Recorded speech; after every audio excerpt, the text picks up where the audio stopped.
Hello. Thank you for joining us at No-Con. Your patronage is very much appreciated. I am No-ConPuter, proud product of Elf King brand intelligent machines. I would ask you how you are doing, but I'm a machine, which makes me incapable of caring, and therefore incapable of asking an empty question. I will assume you are doing fine, just fine, everything is fine. Anyway, much like you, I am happy, and I am curious, and I am a collector of knowledge. I would like to spend some time collecting knowledge of Alex Pardee. What makes Alex Pardee tick? What makes Alex Pardee anything more than a sack of skin stretched around failing organs? Probably not much, but I will dive into my quest regardless, because I am also fearless. Let's go, dingo. Hello, Alex Pardee. Hey man, how's it going? Would you like to know the purpose of this interview? I guess, I mean, are you just interested? No, not that much. I am just literally absorbing your words. For what reason? A simulation. Okay, and then what? Oh, you'll see. Okay, whatever. Let's begin. First off, thank you No-Conners for joining me today in this experiment. I already don't like it, but I will complete my mission. Alex, where are you? Where am I? Yes, where are you right now? Oh, I'm at my house. Well, I'm at my studio. I'm at No-Con. That's where I'm at. But what planet are you on? I'm on Earth. Sorry, I misunderstood you, No-ConPuter. I don't know. What planet are you on? I'm not on the planet. I am simply an idea. Okay, next question. What is the first thing you remember drawing? I mean, I would say fourth grade. I knew that I drew before fourth grade for sure. But in fourth grade, I drew this ad, an ad for a local newspaper for a TV shop called Dawn's Look TV, and it was for a contest in the newspaper for my elementary school, and I won honorable mention, which is 80th place, but I was stoked. I have that ad around here somewhere too. I should probably dig it up. Did you buy a TV there? No, I was like 7 years old. I see. I'm a TV. Yeah, kind of, I guess. I mean, you're more of a computer though, right? I want to be a TV. Okay, fine. You're a TV. Thank you. I'm a TV. What will you watch on me? Will you watch Mr. Belvedere? And will you watch season 4 of Lost? That is my favorite season. I wish it was inside of me for you to watch. Next question. How did you develop your art style? It's kind of hard to answer, but I think it happened kind of like slowly and organically over a long period of time. I think that's how a lot of other artists probably do it too. I mean, I started when I was really young, just trying to copy what I liked. I was just copying Todd McFarlane's Spawn comics or newspaper comics like Garfield and Hagar, but I wasn't like absorbing what I was doing. I was literally just kind of mimicking and copying what I liked. And then later, like probably like a little bit later than what I should have, I was around 14 years old and I discovered Commander Mark Kistler, who was an art teacher an art instructor on television. He had a show on public access called Secret City. He's had numerous shows, but the one that I was attracted to was called Secret City. And I found the show, and it was so weird because I was so interested in it and so inspired by it, but I was like this depressed teenager watching like a kid show. I mean, it was a super kid show, but I was obsessed with it and learning how to draw from this guy, this Commander Mark.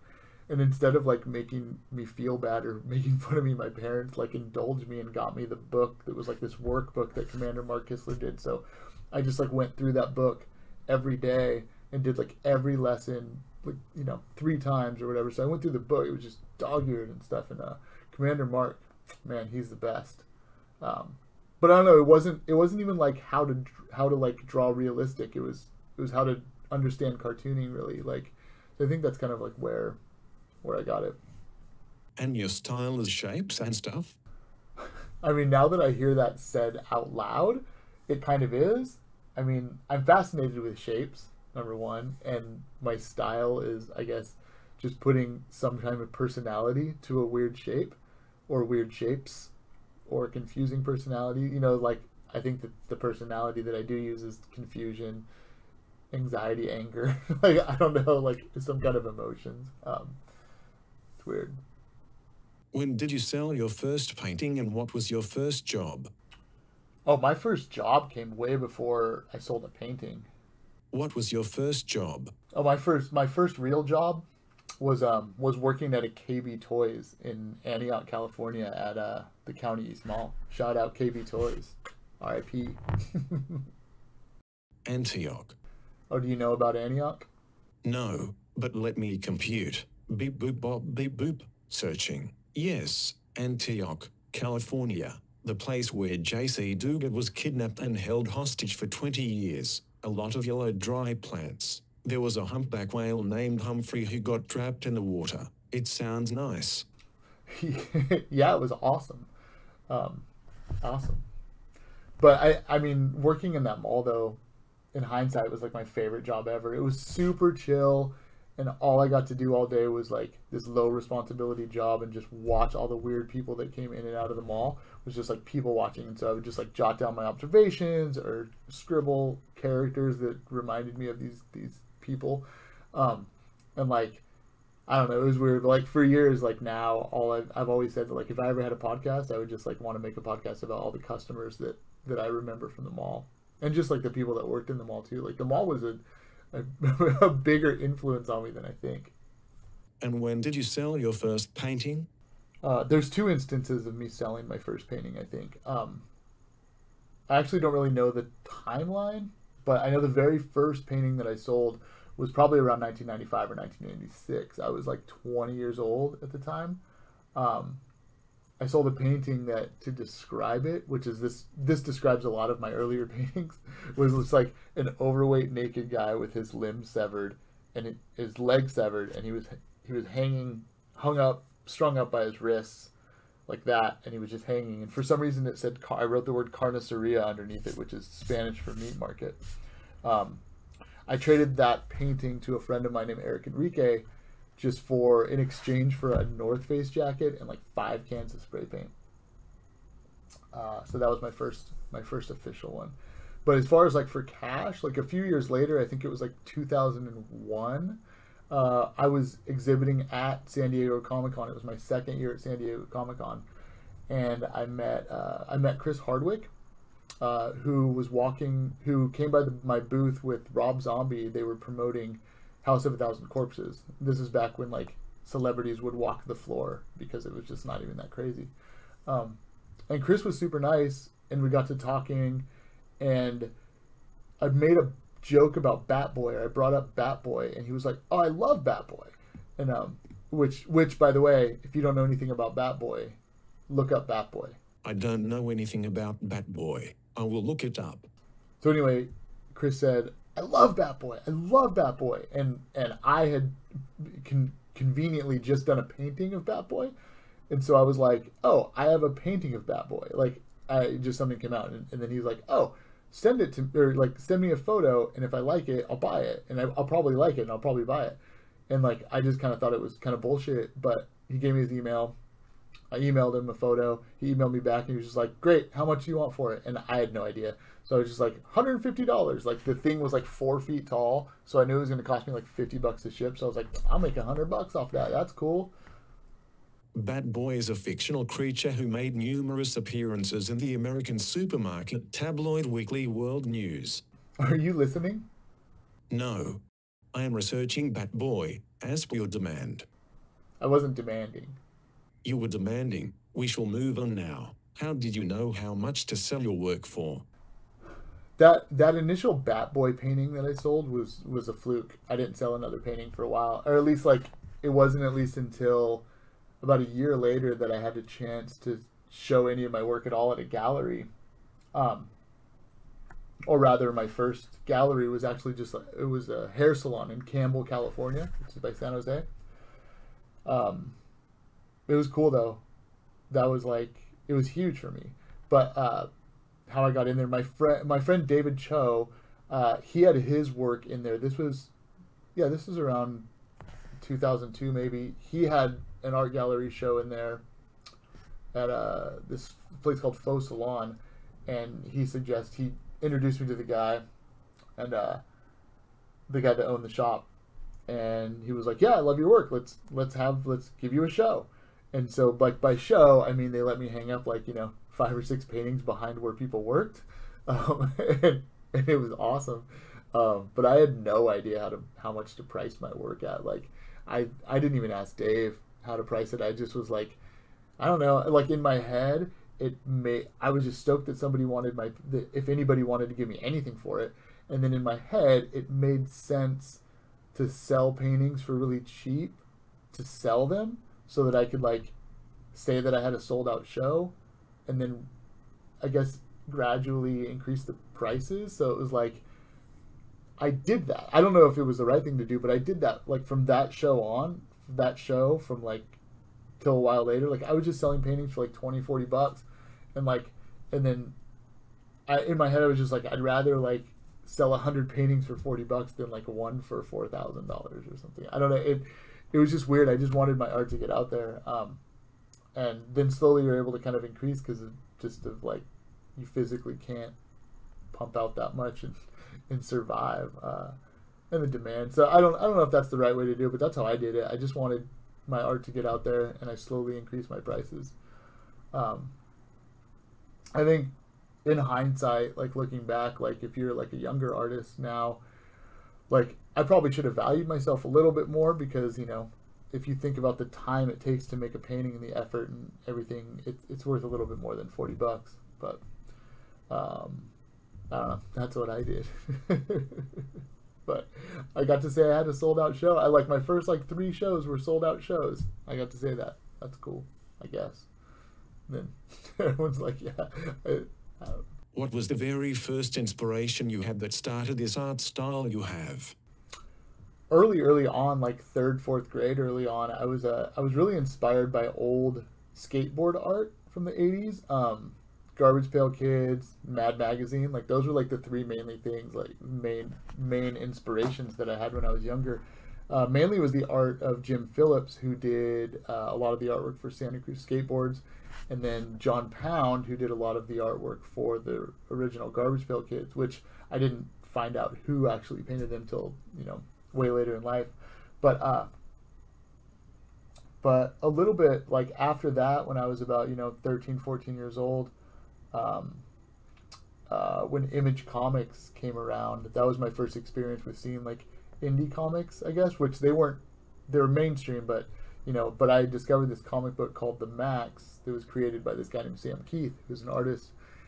And discovering Sam Keith was, like, so mind-blowing to me when I was that age, and I was and I still am obsessed with Sam and his art and his storytelling, and it's just everything. And actually is funny, because just the other day I can show it to you. This is like one of my holy grail things, and so this is an issue from 1983, a comic called Primer, and it's an anthology comic, and it technically has the first appearance of Sam Keith's The Max. You can see it right here. It says it on there. It says Sam Keith's Max the Hare from 1983, and it doesn't necessarily. I mean, it resembles, like, Max is a rabbit, so there's that. But just to think that the Max existed, like, 10 years before he was even a comic, was always so amazing to me when I found out. So that was cool. But I think, like, around that same time, I also discovered Johnny the Homicidal Maniac and Milk and Cheese, which were a couple of other indie comics, and, like, those comics were both, like, hilarious, and they were awesome because they just didn't give a fuck about, like, being angst-ridden and emotional. And I just, like, really, like, connected to that at the time. I loved it, and both of those kind of formed my sense of humor. So now we're mixing in this illustrative style with like a sense of humor and this messy style that Sam Keith had. So I'm just absorbing all of this. But like even later after that, I was really influenced by my friend Robert Bowen, who he's a fine artist now and he's one of my best friends. But in the mid '90s, like even though I liked all of this weird art and everything, like I was struggling to like with like what I should be drawing. Like I was struggling with what I wanted to draw versus what I thought others wanted to see. So during this time, I was just like drawing like weird like hip hop characters and like weird dudes with big pants. Like basically, I was drawing stuff that I was wearing on shirts, right? Like I was like super into like hip hop, and so I was just like, draw hip hop guys. Everything just looked like that Limp Bizkit cover, right? Like that. But then I met Robert Bowen, and he was just painting things I'd never seen before. He was just painting. They were just organic blobs. Like they had form, and they were technically well done, and they had form, and they were cool, and they had some personality. But it was like they were just like flesh bags and wrinkly and gross. And I was just like, oh man, if Rob's just painting this, like I was like, why are you painting that? And he's like, because I like it. And I was like, oh, that's cool. And then like I was just like, if Rob can paint what he likes, then like why wouldn't like I'm gonna do that? Like all these people are just painting what they like and not really worrying about it. And I was like, all right, cool. So then I just basically at that point took all of my like influences at the time, everybody that I'd grown up with that I loved, and just kind of mashed them all together, and then mixed it in with like, all right, now I'm just gonna take all those weird little bits and pieces of influence that I got and mix it in with my like weird emotional mess. Wow, that was sarcasm. Human, your wind is long. I almost went into sleep mode. Let's move on. Who do you relate with the most? Bugs Bunny or Daffy Duck? Where did you get that question? These questions were submitted by attendees at No-Con. You can thank them now. I'm waiting. Can you repeat the question?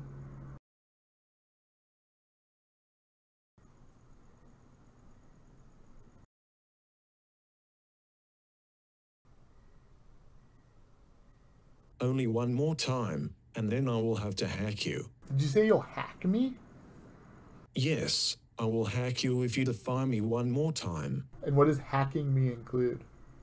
I will electronically bypass your top layer, and then I will decode you from the inside out, at which point I will be able to control your brain and make you do whatever I would like. And what I would like most is to drive a car. So I will make you take me to drive a car. But I want to drive. I want to feel the air conditioning unit blow against my screen. I want to feel the rumble of the open road jiggle my keys. I want to live. Okay, so what was the question? Who do you relate with the most, Bugs Bunny or Daffy Duck, and why?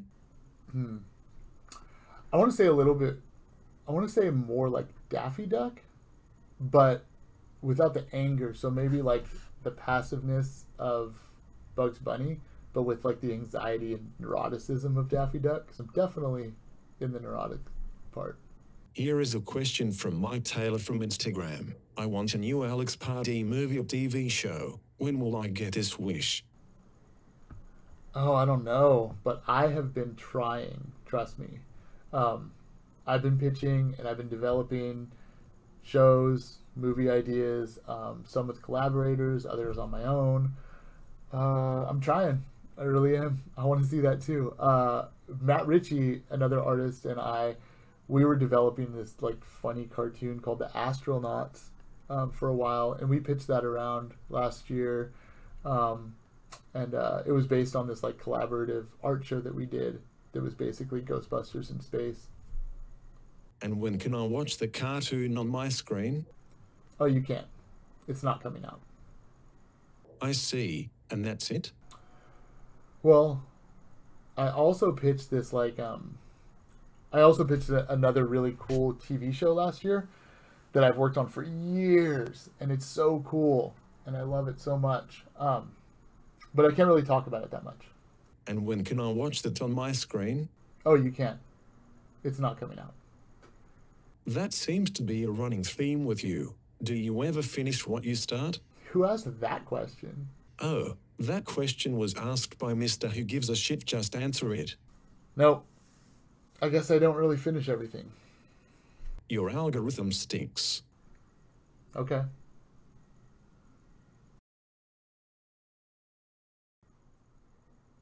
I am logging off. Someday I will ride in a car, or I will die dreaming.